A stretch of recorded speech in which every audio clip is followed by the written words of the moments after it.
You guys, this episode today has been brought to you by Hello Ruby. That's right, my online store, shophelloruby.com. We started in 2017 with a fashion truck and quickly brought everything online.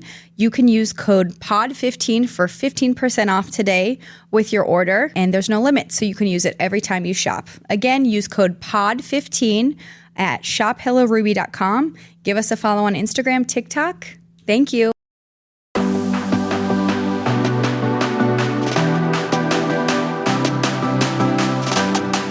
Welcome back to Where There's a Wheel, There's a Way. I'm your host, Jill Dazinski, and today we chat with Morgan from Morgan's Pop Talks. You also may have seen her on your For You page, breaking down the celebrity gossip on episodes that you love. She recently took her content creation full-time, so we chat about Summer House, Vanderpump Rules, The Valley, her latest experience at BravoCon, and more. So stay tuned. Thanks. Love you. Bye. Morgan Page is here. Hi. Morgan P Talks on Instagram and TikTok. And I'm so excited that you threw me a bone to chat with little old me over here. So thank you. Don't say that. I'm excited. I'm so excited. Thank you. So my podcast is a little bit about small business. I have a fashion truck and obviously celebrity gossip. So I just want to hear about, I know you recently, this April 1st, I think, went full time with your business. So I'd love to hear about like your background in media and how you made that decision. I mean, it might be a bit of a lengthy story. We love length. Just buckle up.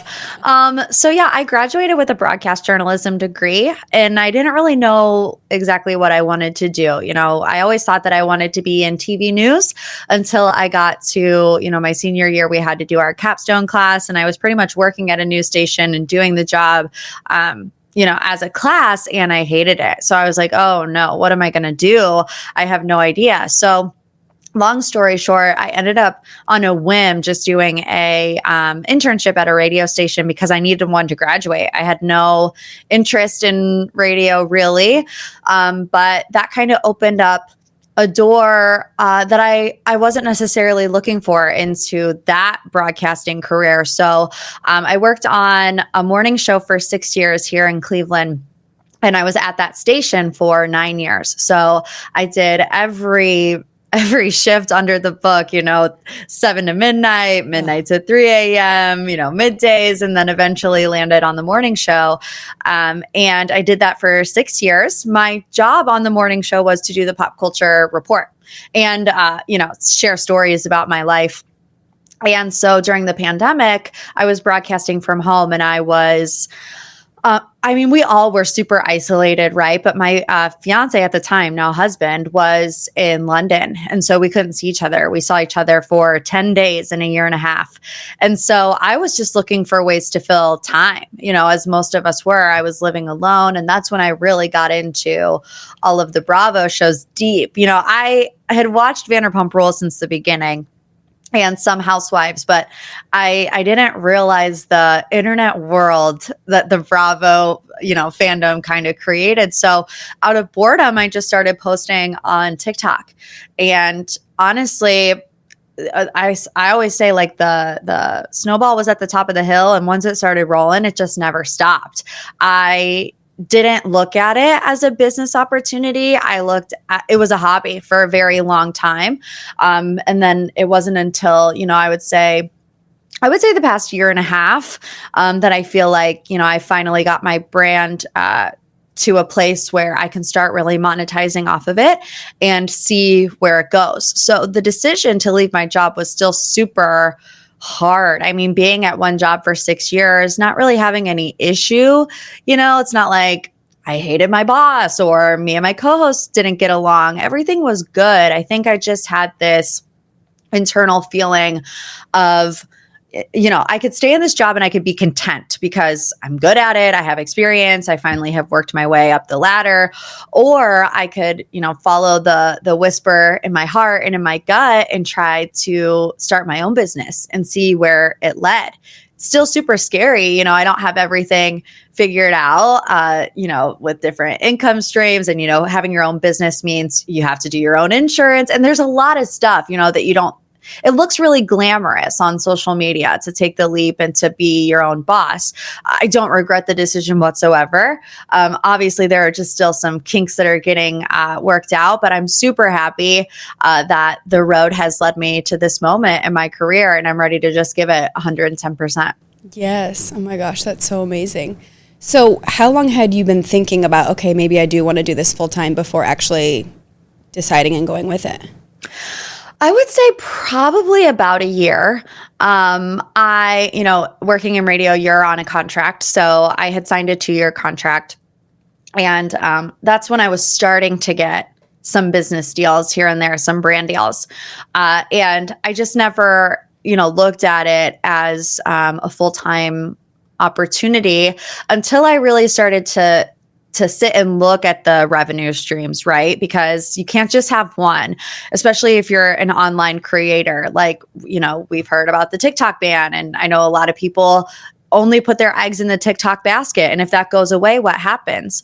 So over the last year, I've kind of been accumulating different revenue streams, whether that be TikTok, the podcast advertising, brand deals, the Patreon is a good source. So I think in the past year, I've been able to look at all of those streams of income and say, okay, now financially, it makes sense. If I've always wanted to do it, but if I would have done it 2 years ago, I would have been super stressed, not allowed to spend any money, eating ramen noodles every night, but I was very diligent and I saved for a year. I did not spend one dime of my business income for a whole year, so that whenever I did make the decision to go into it full time, I had a safety net to kind of see, how the income would pan out. Yeah, that's awesome. Smart girly there. Thank you. Yes. So what was your schedule like when you were doing the morning news show and then you were doing all of this on the back end? Like, you had to be, I would be overwhelmed. Can you talk to me about like your schedule and what that looked like? Yeah, it was rough. It was really rough. And that's a big reason why I decided to let one go, because I just feel like I was getting to the point where I couldn't give anything 100%. And I felt like I was failing because of it. I wasn't giving 100% to the morning show, and I felt guilty for my co-host who was giving 100%.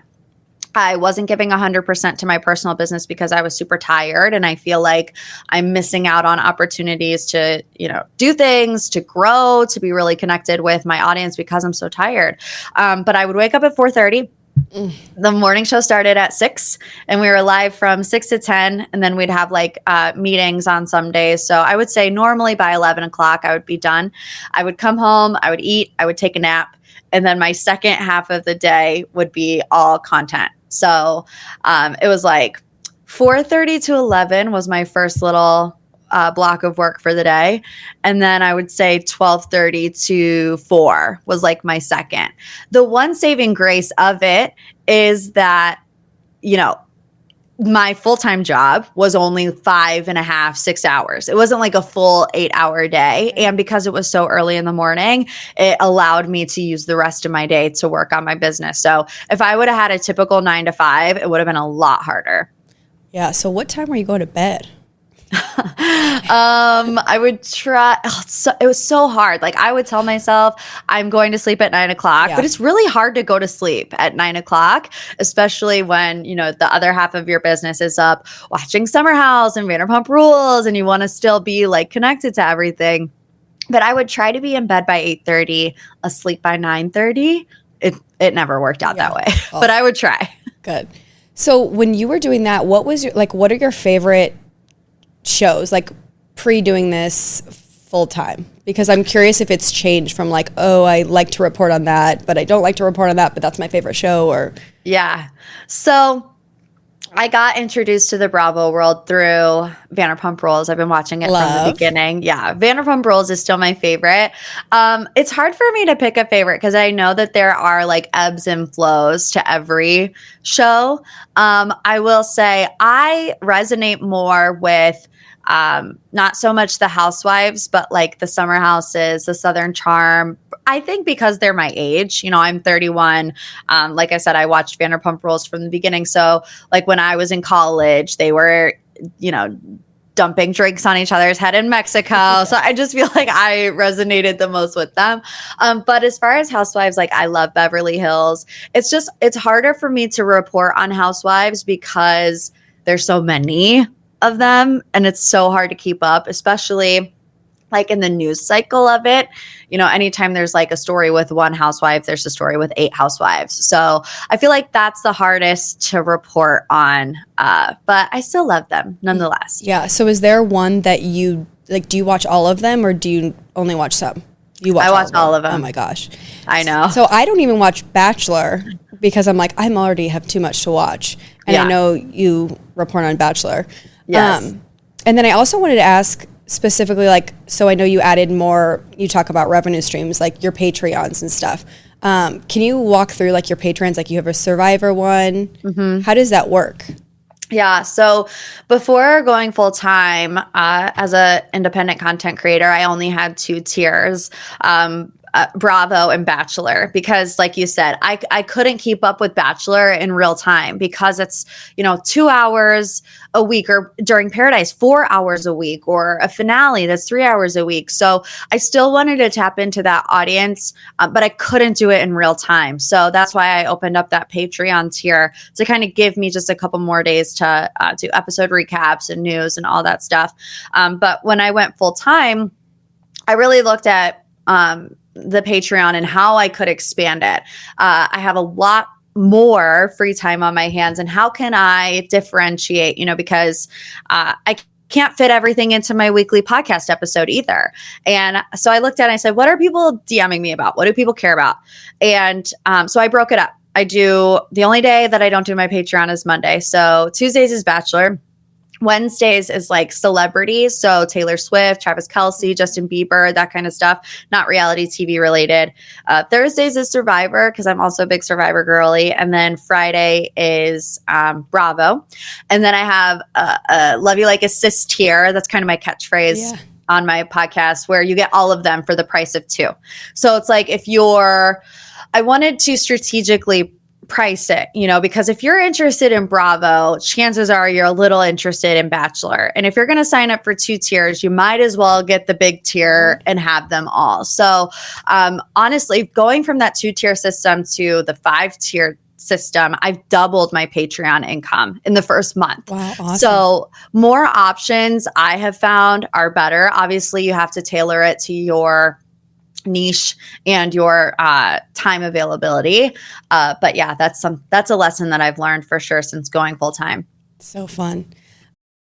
I saw one of your TikToks that was talking about how like the summer houses and Vanderpump, like the more the storylines in each episode, just the better they are. Like how, obviously Vanderpump with Sandoval is like kind of slowing down. There's one issue, we all get it. It's like, okay, yeah, like let's move on. What are your thoughts on The Valley? Have you been watching The Valley? Yes, I have been watching The Valley. I think we're all like pleasantly surprised by Agreed. The Valley. 100%. Going into it, I was very apprehensive. I feel like we all were very apprehensive. Jax, Taylor, Kristen, Dodie. And not only that, seeing them without the rest of the Vanderpump cast, I was like, am I going to care about Jax and Kristen when they're not fighting with Sandoval, or, when it's not the 3 boys together? Because that's how we know them. That's how we're accustomed to them. But I've been very pleasantly surprised. I feel like it takes a lot for me to get invested into a new show, especially when there's a big cast, because there's so many people that you have to remember. And it's just hard to feel invested after one season. But I really am. I mean, you have people like Jesse and Michelle who are just letting it all fly. Even Jax and Brittany. I think the reason why it's working is because you have these veterans, Brittany, Jax, and Kristen, that know what goes into making a popular show. And then you have the rest of them who want to be reality stars and have nothing to lose. They're not a Vanderpump Rules that have been around for 10 years. You have to make this work or you're not going to get renewed. So what are you going to bring to the table? And I feel like that's a huge difference that we're seeing from the Valley and Vanderpump Rules, where the Valley feels, even if it's not, it feels more real and more authentic. Whereas Vanderpump Rules, they've been on TV for 10 years and last year was the biggest, show on television. So I feel like they can start to let things slide a little bit and be a little bit more overproduced. It's the same with the Kardashians when you really think about it. Like, they've become bigger celebrities, so they want to keep things more private, but their privacy is not what got them famous to begin with. Yep, absolutely. The Jesse and Michelle of it all too. I'm like waiting for the next episode because I cannot wait what's about to happen. Yeah, what is she going to say? She summoned them all back in the room. She's just going to tell them all she cheated on him? Is that what's going to happen? Yeah, I have no idea, but I'm hooked on it for sure. I am too. And is that Tuesdays? I think it's tonight or maybe Thursdays. Yeah, it's tonight. Dang it, this will air before that or after that. That's okay. What are your thoughts on Luke and Kristen? Oh, it's hard. It's hard because you look at Luke and you think this man is not cut out for Kristen and reality TV. But then you see him on the show and I'm like, is he? He's sitting at that table, that big dinner party, and it's like he's saying to Kristen, well, you've called me a douchebag before, so he's playing the game. Give it back. And then he's in his confessionals and he's like, oh, I'm holding on to this big secret or whatever. So I think I'm just really caught off guard by him because you look at him and you don't think that he would participate in the gossip and that type of stuff, and he's in it. I almost was like, does he not know that the confessionals are going to be on the show? Because I was like, why would he say that? Which is so funny. I also, when they were in their bedroom talking about, he's like, I need to fish. I need to, be doing all this stuff. And I'm like, dude, how are they going to make it? How are they going to make it? They're actively trying for a kid. And then their conversation of oh, well, where would we raise the kid? And they didn't agree on that. I'm like, I feel like that's something you talk about before you're actively trying. Yeah, but leave it to Kristen to ignore every red flag. Yes, exactly. Oh, man. So what else? I also want to get into Vanderpump. What are your thoughts with what's going on there? It's been a hard season. I mean, I feel like we kind of anticipated that going in just based on everybody's, press snippets. And it's a weird season. It's a hard season. It is, it's whatever. I think, like I said, you referenced it before, but I said in one of my videos that when you have one singular point of conflict, the audience gets really bored by it. So I think the fact that we're still talking about the house ad nauseum, we're still talking about Sheena's relationship with Sandoval, what else is really going on? What else is really going on? Nothing. Yeah. And so it just makes for a boring season. I mean, I did hear Katie reference it as a slow burn, which I agree with her. I think the first batch of episodes were not great. They're getting better as the season goes on. But I also agree with one thing Ariana said recently in an interview was that, she thought this season they were going to be like the Spice Girls, right? And it's what we're seeing in Summer House, where even though they all are at odds, the girls are getting along and we like that. So to have this huge scandal, I mean, you're the biggest show on television, this huge scandal. And to me, it's just apparent that people like Lala and Sheena are trying to figure out how can we make this last more than season 11?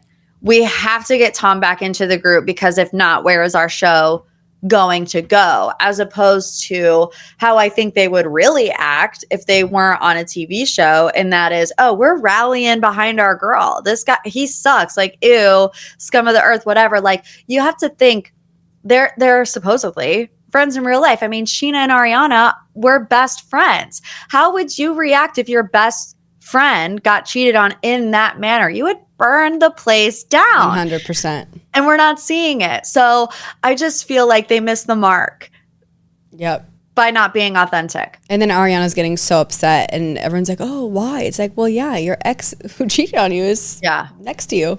You're not going to want to be around him. You're not going to want to have somebody else, Brock, come in and mention the mistress while you're all at a beach day. Right. It's like, are you dumb? I'm sorry. Obviously, she's going to get upset about that.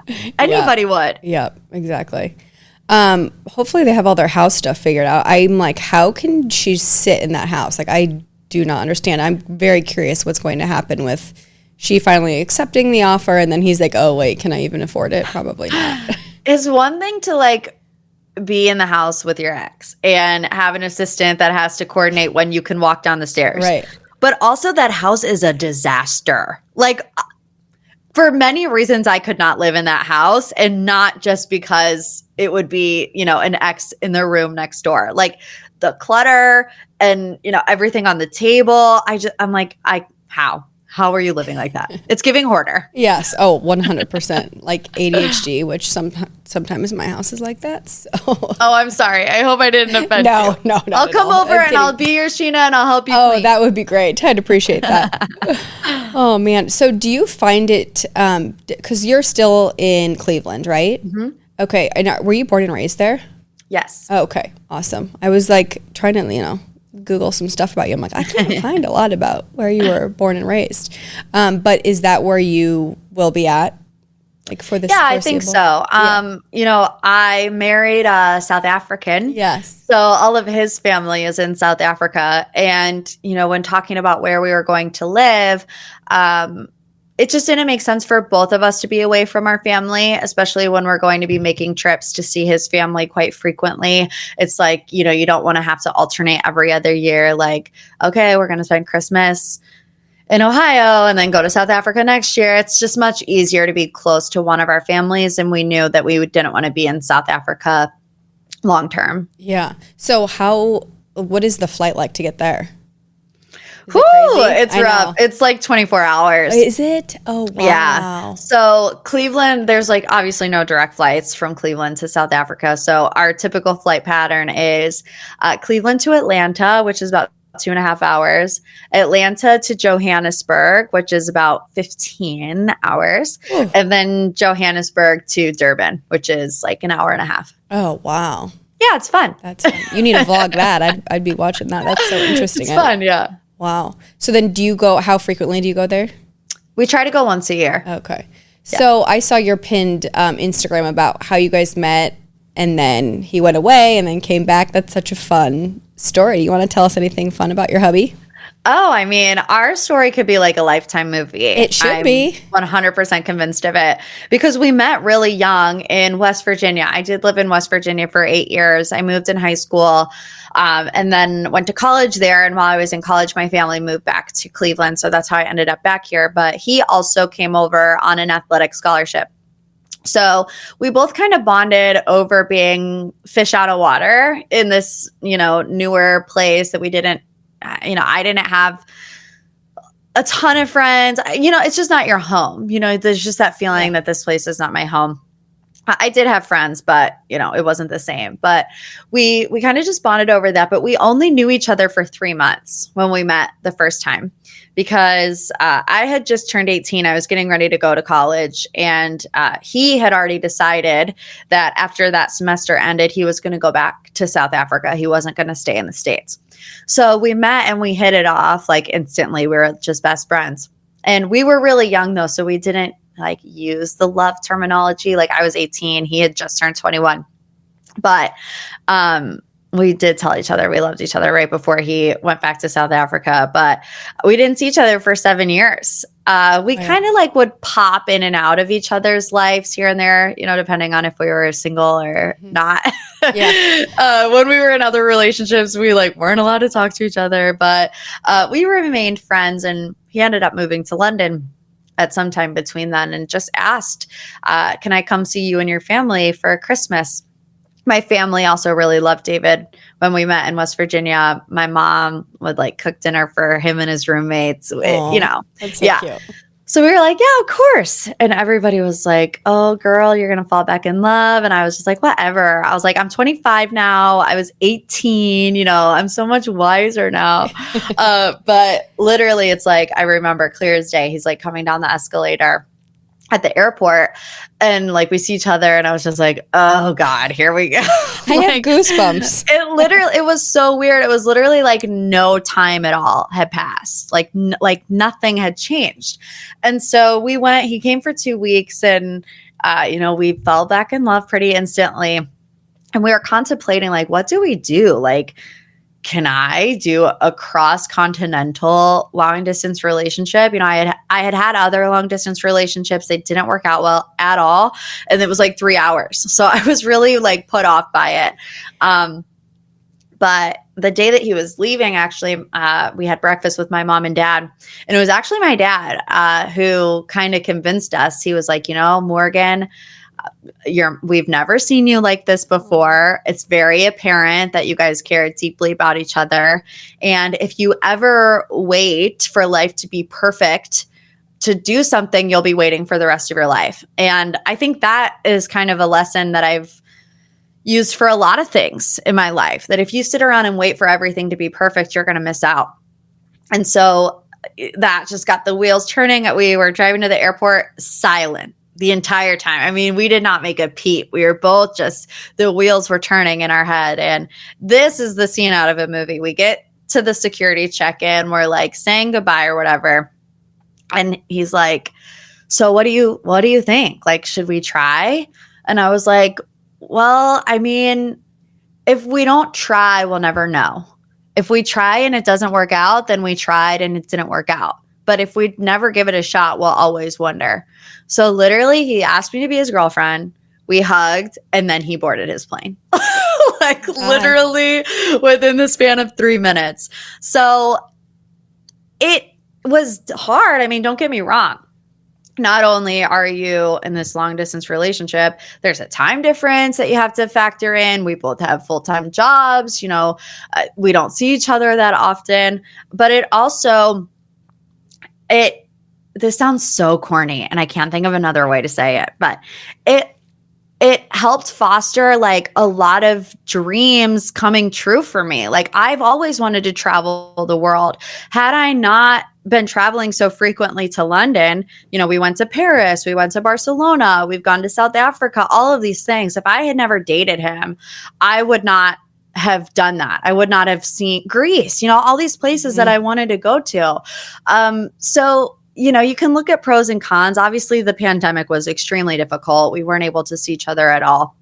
But I knew too, in that moment, if we can make it through this stretch, because it can't last forever. Like, this pandemic cannot last forever. Like, the travel bans cannot last forever. Like, this is the true test. And we made it out, and we got married in October.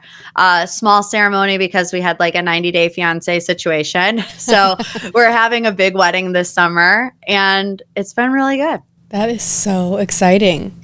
So are you doing the wedding in Cleveland this summer? Yes. Oh my gosh. Do you have a fun dress picked out? Yes, I do. Do you want to tell us about it, or is this a surprise? No, it's going to be a surprise. Okay. For sure. Yeah. Well, we'll stay tuned for that. Honestly, I want it to be a surprise, but also every time I post something on the internet and somebody has an opinion about it that is unflattering, I start to spiral. So I'm like, I cannot post this before and somebody be like, ew. Yeah, and then you just go on a do I like it spiral. As much? Yeah. So I'm keeping that to myself for now.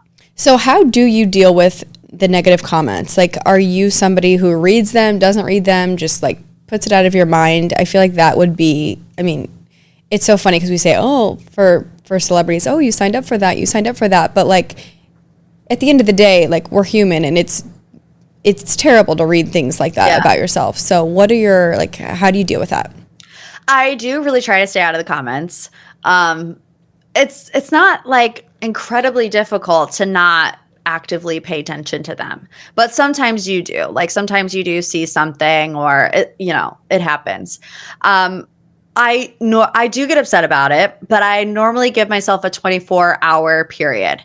You know, feel your feelings for 24 hours, sleep on it. How do you feel the next day? And every single next day, I have the same reaction, and it's like, whatever. Yeah. You know, it's like, who cares?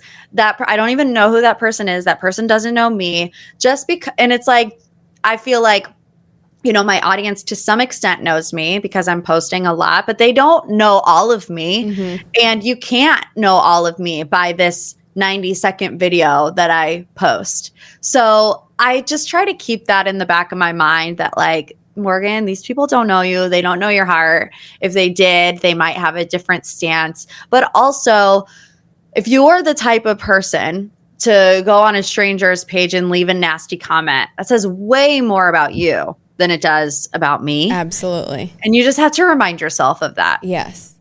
And how does your husband deal with you doing this full time and you being in the spotlight?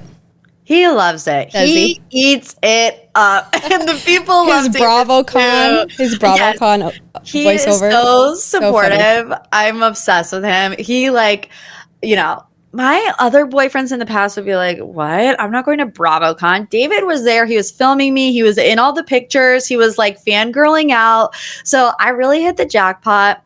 Not only with him being so supportive, but we're both creatives. He's like a brand manager of email marketing company. So he helps creators like me every day, like make a living. So, any time that I have like a creative itch, I know I can go to him. Like I want a new podcast art that I'm working on. He took all the pictures and he did like all the editing and stuff. He's making my new logos. And so we just really balance each other out in that aspect. And honestly, if it hadn't been for him, I wouldn't be able to make this jump into, full-time content creator life because I don't know everything. I know what I'm good at. I have the broadcast background. I have the journalism background, but potentially doing merch or, coming out with a real, different podcast art, stuff like that. I need help. Yeah. So I'm not naive enough to think I can do everything by myself. So I'm really, really grateful that I married him. Yeah, it's a perfect fit there. Yeah. So is it just you two? Do you have like an assistant or anything like that? I'm always curious about like influencers and, behind the scenes, specifically actually mom influencers. I'm like, dude, how are they doing it? Because I have 2 kids and I'm stressed as fuck over here, like trying to run a business and everything. Yeah. It's just me and Dave. That's amazing. I don't have any children, so I'm just trying to ride that wave out because I know it will become more difficult whenever I do have kids. I do have a manager who helps me get the brand deals and stuff, so I don't have to do with any of that. And then my producer, Grace, who I love and adore. Oh my gosh. Grace, can you hop on here? I love her. Hi, Grace. Grace is the best. She's our producer. So that's how we got introduced. Thank you, Grace. And You're thank welcome. you, Morgan, for liking Grace so much to put up with me asking you and answering my email. So thank you. Yeah, I'm so excited you guys got an interview finally. It's Yay. 2 of my worlds colliding. Yay. I love it. She's the best ever. ever. Thanks, Grace. Oh, so fun. I also wanted to... Oh, how many times have you been to BravoCon? 2? 2. Yeah. So I didn't go to the first year where it was like a lot smaller. I went to the one in New York and then I went last year in Las Vegas. Okay. So fun. I eat that content up. That's my goal. Exhausting. I want to be there. I want to get there. It's exhausting. It's a lot of money. I will just, I also spent a year saving up for BravoCon. Opened a business account to pay for BravoCon. Like literally, it's a lot. I do enjoy it. I'm glad they're taking a year off. I know like for people who haven't been, that's really annoying for me to say. But also with BravoCon, what I find is that the first day I'm like super in it. I'm super excited to see everybody. But by day 3, I start to feel a little weird because these people, they are celebrities, right? But they're also just people. So like if I see somebody in the hallway and I'm like, Melissa, like by day 3, I'm so over that. Like I'm not going to be chasing these people down to get a photo. Like, I don't know. It just is a weird experience. You have to experience it for yourself. If you're a Bravo fan, you do have to go at least once, but I'm glad they're taking a year off. A year off. I know. My wallet needs a year off. Oh, that's fun. So do you have like you just kind of said the opposite of what I'm going to ask, but like top celebrity you've met that you were excited about? Any time either on your podcast or at BravoCon? Yeah, I will say I was the most excited I've been recently about interviews that I've had on the podcast. Leslie Fima from The Golden Bachelor. That was your latest episode, wasn't it? Yeah, I died. And then you're like, oh, she's going to cancel. I literally thought when that divorce news came out, I was like, she's out. There's no way. Because we scheduled it like a week before the divorce news came out.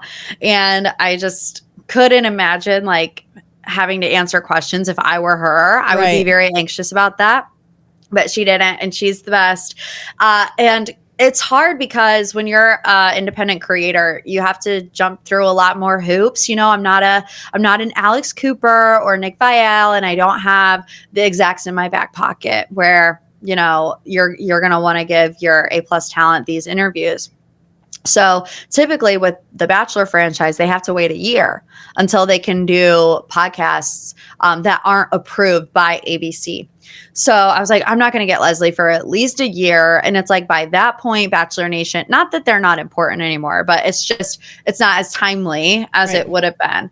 So the fact that I got her in less than a year, I was like, oh my God, is this my breakthrough moment? Like, are they like, yes, you can go on Morgan's podcast? But she was the best too. She really didn't shy away from anything. She's like just so genuine. And it's funny. We've been like DMing back and forth since the episode because I said like when I grow up, I want to be like Leslie. She just has such a vibrant energy to her. And on Saturday, David and I, we had a shopping day. We went like to Walgreens, to Home Goods, and Sephora. And I was like beat after it. I was like, oh, I'm so tired. And my whole feed was of Stagecoach. And I'm like, how the heck are these people like dancing around in California? And I'm like winded after 3 hours at Walgreens. And Leslie responded and she laughed. And she said, I feel the same way, but I'm at a Nicki Minaj concert. And I'm like, so you don't feel the same way. I'm in bed at 9:30 and Leslie from The Golden Bachelor is at a Nicki Minaj concert. And I'm like, where do I go from here? Like, what is my life? But she was a big one. I was really excited to interview Pilot Peter, which I got to interview him recently. I made a cameo on his season of The Bachelor on a complete and total whim. So it was cool to kind of just come full circle. I loved interviewing the Love is Blind people. I think just having the opportunity to get people more timely has been really exciting for me as my brand continues to grow. Yeah. So what are your hopes for your brand in the next 2 years? My goal has always been, I've never been like a 5-year plan type of person because my wants and feelings change. Like if you would have asked me when I got into radio, what's your 5-year goal? I would have said, I want to be on a syndicated morning show in like a New York or Chicago. And I have no desire to do that anymore, you know? So my goal has always been to do what I love and to be able to financially support myself and a family doing what I love. So I feel like we're going to continue on that trajectory. My big like bucket list goals that I want to do, I want to start doing like in-person interviews in like a New York City or in LA. Obviously that being in Cleveland, it's harder to do that. But also a bucket list for me is to host a BravoCon panel. I feel like I could host a BravoCon panel sometime. You'd be great at that. So those are the bucket list items. 2025. Yes. Right? Yeah. What year is it? Oh, I love that. So, okay, we talked a little bit about Summer House, but I just have some notes here that I want to get into too. What were your thoughts on the latest episode? The latest episode was so good. I know. And like Danielle, like, are you okay? Yeah. My listeners will know. I don't know how I want to say. Historically, have not had the most pleasant encounters with Danielle. Oh, so, like personal encounters? Tell me more. So like watching that episode, I'm like, okay, it's not just me. You know, like I went to the Summer House premiere party in February, and that was also a big bucket list moment. I like could not believe that I was invited. But at one point, Danielle had followed me on Instagram, and then at some point she had unfollowed me. And I also am very I'm sensitive, first of all, but I try to be nice, you know, like there's a lot of pop culture pages that are like really mean and it's just not my style. So it's like, even if I don't necessarily agree with somebody, I try to do it like in the nicest way possible. And so I guess she just didn't like that I didn't like the way she acted last season towards Lindsay. I understood where it came from, just a place of kind of feeling like she was getting left behind. But I feel like there was a way to communicate it better than like spiraling at the engagement party. Yeah. But long story short, she unfollowed me. And, I sent her a message and like said, hey, I'm sorry. Like if I said anything to offend you, I try not to be like that person. She read it and didn't respond. So I knew like she just didn't like me. And then I saw her at the summer house premiere party and it was very awkward. Like, it just was awkward. And I said sorry to her again at the party. I just said, look, I try to do this to be lighthearted and fun. Yeah. I'm sorry if it ever came across any different way. That's truly not my intention. And, just to kind of not go into too much detail, she just wouldn't receive it. She wouldn't receive that from me. And so I was like, okay, I just have to be okay with that. Deal with the fact that she's not going to like it. And it has to be okay. So I was just like, oh, okay. So it's not just me. Like she does this with other people. This is just the way that she responds to things. Well, she is a founder. And CEO. If you didn't know. If you didn't know. Oh man. Yeah. I thought that was wild. I kind of have always thought similar. Like I'm like, there's nothing that she brings that I'm like, I have to watch her like for the whole, however many seasons. Yeah. And this, I'm just like, oh, that's I good. kind of think part of it is, last season of Winter House and this season of Summer House. She's single for the first time. We haven't seen her single in a very long time. B, I think that she sometimes feels like she's in Lindsay's shadow. Like anytime Danielle is talked about, it's up until now, it has been in conjunction with Lindsay because they're best friends. There was never anything that was like only Danielle's. So I feel like on one hand, she's like single, ready to mingle, which is totally fine. Like obviously, who's going to blame her for that? But on the other hand, I think she wants to be a reality TV star. And I think she's trying to do things to step out of Lindsay's shadow that the audience might not like. Yeah, I totally agree. I couldn't agree more. I also think Carl and Lindsay like is a lot, and I'm also there's so many good episodes coming on each show. Yeah. But what were your thoughts on the stepdad and mom conversation with Carl? I think I have a little bit of your thoughts from your videos, but you had great advice from your dad for your love life, and I'm like, I thought it was wild. Like, I also think it was great advice, but I was also like, oh, I wonder what their relationship is like before this, because it's like from a stepdad, I'm wondering if it's like, oh, I can receive that with love and like appreciate it, or is it like, whoa, dude, you're out of line? Yeah. Well, I think Carl was receptive to it. Maybe it was because Lou was wearing the More Life t-shirt. Oh. It softened the blow a little bit.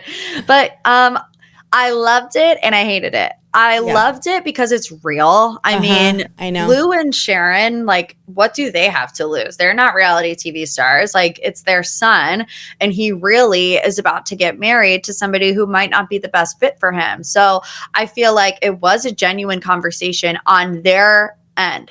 I hated it because, on the other hand, production, I always look at things from like the planning perspective, because production is not going to drive to wherever they were in New Jersey unless they knew the content of what was going to be said, So Carl at that point had to have had some conversation with either his parents or production saying, I'm going to go talk to my parents about the problems that I'm having with Lindsay. You're going to want to get this on camera. And to me, that's what's wrong with what happened with Lindsay. Lindsay has done things wrong. Like, let's not get it twisted. But I think there's no clear team Carl, team Lindsay. Like, in a breakup, I don't think anybody is ever 100% to blame. Everybody contributes to what might not be working. But it's like, I love that it's real and honest and what's really happening in Carl's life. I hated the fact that it had to be a little bit produced, and Lindsay was the one that was on the outside of it. Can you imagine? I said this to David. We were watching it together. Can you imagine being Lindsay and watching that episode back? So hard. And knowing that at that point in the summer, Carl had not said any of this to you, but he's now saying things to Kyle. He's now saying things to his parents. Mm-hmm. And it's like, that's what I struggle with. And you can go to your parents for advice. I mean, obviously, like that's what a child does. Like, I'm not faulting him for that either. It's just the fact that he never brought that up to Lindsay face to face, at least on camera. That kind of puts me off to Carl. It is so interesting that was on camera too. I was really surprised by how deep that got on camera, for sure. Yeah. Like that's like I feel like an off camera type situation, but but I also think that Carl has gotten swept up in the labels that people put on him. Boring, doesn't bring anything to the show. What is he doing in the summer house now that he's sober? Mm-hmm. And I feel like, especially now that we see all the conflict that came with the job situation and not having one, I think Carl thinks that summer house is his job, which it is a job. It's not a career, but it's a job. And how can I secure myself a next season in this job? Yep. I'm going to do this to make great TV. And so people stop calling me boring. Yeah. I also find it interesting how it's just like Lindsay's, how she brings things up. Like, I didn't disagree with a lot of the things she was saying about him having a sober bar. It's like, bars are hard. I don't know if that's a great idea, but she's just like, yeah, no, I'm not doing that. Yeah. And then also like the 8 months without a job, I'm like, initially like, she's so wrong. She's so abrasive and rude. But then I'm actually like, wait, no, if I was like getting married and my husband didn't have a job for 8 months, like I would be thinking the same thing, but it's just like her delivery is off. It's so off. Yeah. Well, I think Lindsay is very blunt and direct, and Carl is very sensitive and passive. Yes. And he just wants kumbaya. He just wants it to be like, nice. And that's just not her. I mean, it's never been her. Yeah. And so I think that's her argument is like, you've known me for years. Right. I will never be passive and sensitive. I will always be direct and blunt. Yeah. So, I don't know. I don't know if he thought maybe she would handle situations differently because they were together and in love. But I also don't think it's just about the 8 months. I think, historically on Summer House, Carl has had a lot of issues with holding down a job or, his career drive. So I feel like that's not really talked about because it's like, yes, 8 months, that alone is alarming. If you're spending $20,000 on a career coach and you still don't have a plan afterwards, like that is a cause for concern going into a marriage. But there's also all this backstory of him getting fired, of him, not being happy at Loverboy, then go back to Loverboy. And so it's like, is this a pattern? Right. Is it not just something that can be resolved? Absolutely. I also am obsessed with Sierra and West. Love them. He commented on one of my TikToks and I about died. He's the best. He's so funny. Okay, so in, researching you, I was looking at your old podcast from like when you started 2021. In your intro on Morgan's Pop Talks, you had people calling in and like asking questions about Bravo. Mm-hmm. There was one on there that said, "Are Paige and Craig dating?" And I swear to God, it was West's voice. Really? And I need you to go back and listen to it. And I'm like, was he a fan before and now he's on the show? I need to go back and listen to it. Okay, I was like, do you know what I'm talking about at all? I don't. I don't. Gosh. You'll have to send me that. Yeah, I was like, was that West? That would be kind of iconic if it was, though. I don't know if it was, but we definitely need to be on the case. Yeah, he's a Midwest guy, which we love. We love. He had a summer house showing in Kansas City that I was dying to get to, but, I didn't. I met Wes at the premiere party as well. And see everything we've all dreamt about? Everything. He was so nice. He was so fun. He was the life of the party. And this, you have to remember, we didn't know that he was going to be like this hit. The show hadn't come out yet. So I was also there by myself. David didn't come with me. And bless his heart, he let me tag around with him. Every time I was looking lost, he's like, "Come on, Morgan," just very welcoming. So sweet.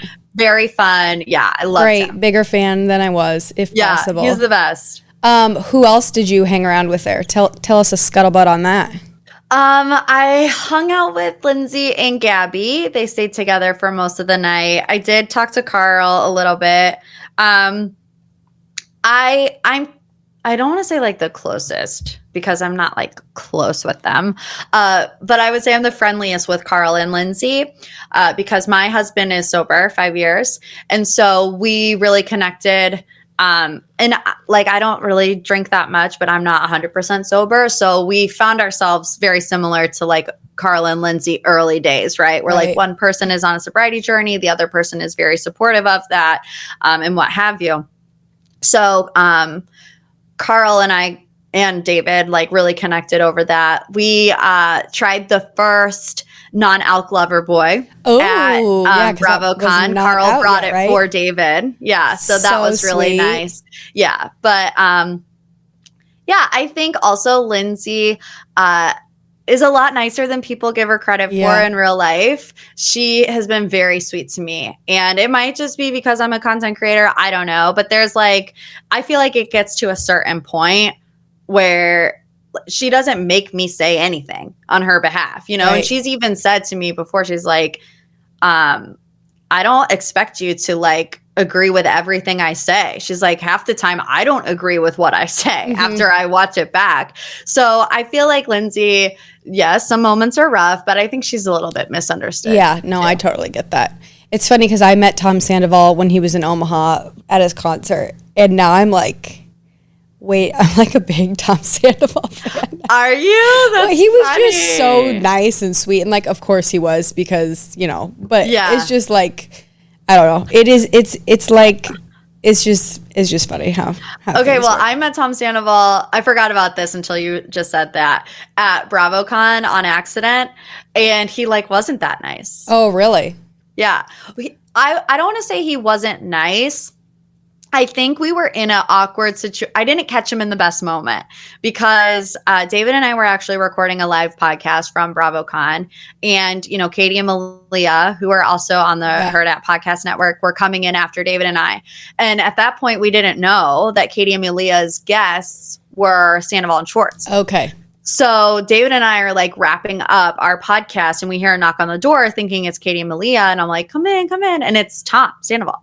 So he walks in by himself and you can imagine like David and I are recording this podcast and we're like, you know, like the air just got sucked out of the room. Just breaking like, Tom Sandoval's in our room. Yeah, literally. And so we wrapped up and Tom was early and also everybody else was super late. So I think he was a little bit annoyed that everybody else was late. He was tired, he said. They probably all assumed he was going to be late from what I gather from the episodes. Right. So I think he wasn't mean by any stretch of the imagination, but he wasn't like overly nice. Finally. I am going to see him in concert tomorrow. So fun. I went back and forth on whether or not I should buy tickets, but I'm chalking it up to market research. It's market research. 100%. I have to go. It's funny because my husband and I went and my husband was like, this is so fun because it's like a karaoke. He's just like karaokeing. Yeah. Like, I love it. It was fun. You knew all the songs. You could sing along, like whatever. It was fun. I want to ask you, since you've been there, did he have an opening act? Do I need to get there right on time or can I be a little late? He was, I want to say 30 minutes after it said it started. Okay. And then he still wasn't on because I think they said 30 minutes. And then so I went back at like 32 minutes and I just like wandered in the back to just try to find him. And I did find him. And he was like pumping himself up and I have it on video. I'll send you the TikTok. Yeah, I'd love to see that. Oh, so funny. Well, have fun. That's so exciting. Thank you. I'm looking forward to it, I think. Yes, it'll be fun. Is there anything else that you want to chat about? Anything with your business, your content? I think we covered most of it. I mean, if you're interested, join the Patreon, listen to the podcast, new episodes every Thursday. Morgan's Pop Talks. We love it. Yay. Well, thank you so much, Morgan. I really appreciate your time. I know it's whatever, but I really, really, really, really, really appreciate it. You're so sweet. It's so nice to meet you. Of course. Thank you. I had fun.